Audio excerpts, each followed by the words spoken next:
नमस्कार साथियों, CNA nursing academy के ऑनलाइन प्लेटफॉर्म पे आपका स्वागत है। तो साथियों, नोट सेट 10 का रिजल्ट आ गया है। आपने अपना रिजल्ट चेक कर लिया होगा और उसके बाद आप आगे की तैयारी में लग गए। जो बच्चे क्वालिफाई नहीं हो पाए हैं वो आगे की तैयारियों में लग गए होंगे। लेकिन कभी कभी ऐसा होता है, एग्ज़ाम दर एग्ज़ाम हम फेल होते हैं, जो सेलेक्ट नहीं हो पाते हैं, तो थोड़ा मोटिवेशन उनका हिल जाता है। तो मोटिवेशन की रिक्वायरमेंट बहुत ज़्यादा आती है। बीच बीच में बार बार में हम एग्ज़ाम देते हैं, सिलेक्शन नहीं होता है, तो हम लॉन्ग टर्म तक मोटिवेटेड नहीं रह पाते। तो आज के वीडियो में हम यही बात करेंगे कि कैसे मोटिवेटेड रहे, बार बार की असफलता के बाद भी किस तरीके से हम मोटिवेटेड रहे, ताकि आगे आने वाली एग्ज़ाम्स में हम क्वालिफाइड कर पाए।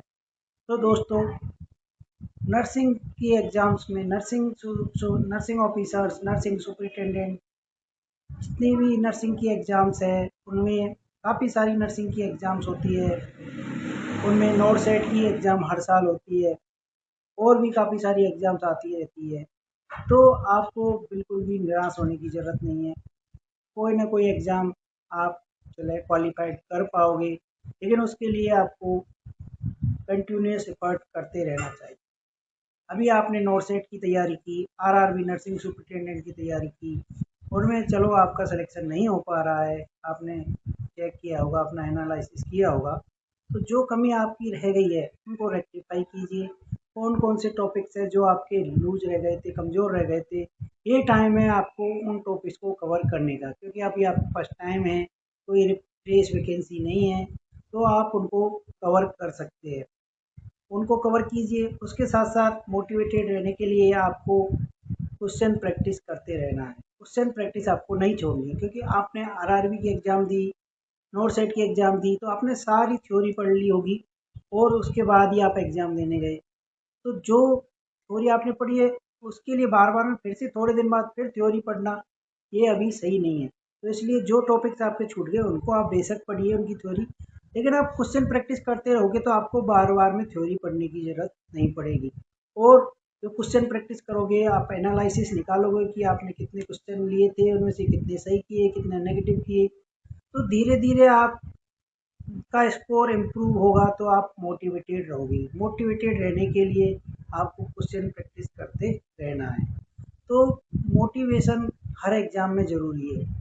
मोटिवेशन के बिना हम पढ़ाई नहीं कर पाते, लेकिन मोटिवेशन कभी कभी हमारा लूज कर जाता है। तो उसके लिए आपको स्टे प्रैक्टिस प्रैक्टिस करते रहना है, जितना भी टाइम आपको मिले। उसके साथ साथ थोड़ा आप अपने मनोरंजन के लिए भी थोड़ा बहुत कुछ टाइम निकाल सकते हैं, उससे कि आपका मेंटल पीस बना रहे। तो दोस्तों, आपको मोटिवेटेड रहना है, आपको प्रैक्टिस करते रहना है। बहुत सारी नर्सिंग की वैकेंसी आगे भी आएंगी, तो आप उनमें सेलेक्टेड हो सकते हैं। काफ़ी सारे मेरे दोस्त थे, उनका भी ऐसा ही था कि 4 एग्ज़ाम 5 एग्ज़ाम में असफल हो गए, लेकिन उनका भी मोटिवेशन हिल गया था। कॉमन बात है, एक हम इंसान है तो ये चीज़ होती है। लेकिन मैंने उनको कहा कि वो आपको मोटिवेटेड रहना, स्टे रहना है कनेक्टेड, आपको अपनी पढ़ाई नहीं छोड़नी है, आप कंटिन्यूस एफर्ट करती रहिए। तो उन्होंने धीरे धीरे प्रैक्टिस करते रहे, कंटिन्यूएशन में रहे, तो आज वो कहीं ना कहीं कोई ना कोई हॉस्पिटल में nursing officer, government nursing officer के पद पे तैनात है।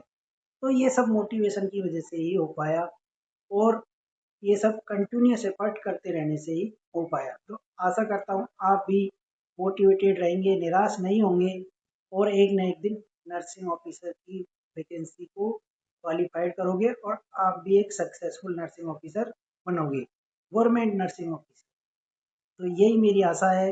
उम्मीद करता हूँ आपको वीडियो अच्छा लगा होगा। अगर वीडियो अच्छा लगा है तो वीडियो को लाइक कीजिए, चैनल को सब्सक्राइब कीजिए और लोगों तक शेयर कीजिए।